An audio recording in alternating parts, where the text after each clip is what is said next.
আখাউড়া জাতীয়তাবাদী স্বেচ্ছাসেবক দলের ৪৫তম প্রতিষ্ঠাবার্ষিকী পালিত। ব্রাহ্মণবাড়িয়া জেলা প্রতিনিধি এস.এম. নাসিরউদ্দিন খানের তথ্য ও ভিডিও চিত্রে বিস্তারিত।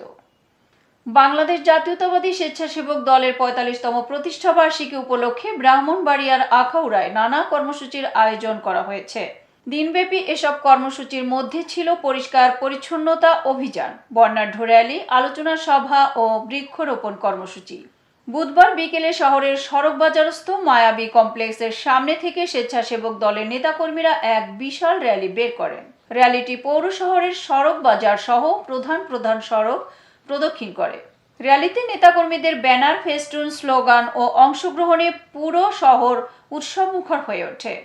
র্যালি শেষে পৌর মুক্ত মঞ্চে এক আলোচনা সভা অনুষ্ঠিত হয়। সভায় প্রধান অতিথি ছিলেন কেন্দ্রীয় স্বেচ্ছাসেবক দলের সহ সাধারণ সম্পাদক মাসুম ভূঁইয়া।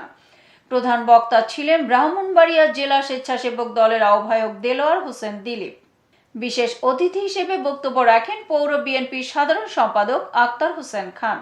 সভায় সভাপতিত্ব করেন উপজেলা স্বেচ্ছাসেবক দলের আহ্বায়ক জসিমউদ্দিন এবং সঞ্চালনা করেন সদস্য সচিব আশরাফুল ইসলাম ভূঁইয়া মিঠু।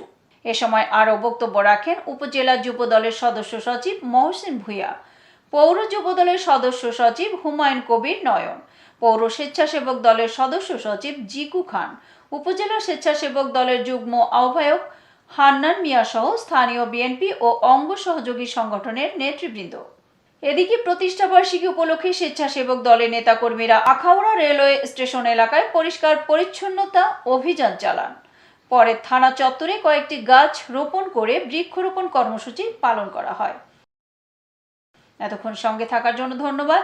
আই1 টিভি নিয়মিত আপডেট পেতে ভিজিট করুন আমাদের ওয়েবসাইট, ফেসবুক, ইনস্টাগ্রাম ও ইউটিউব চ্যানেলে।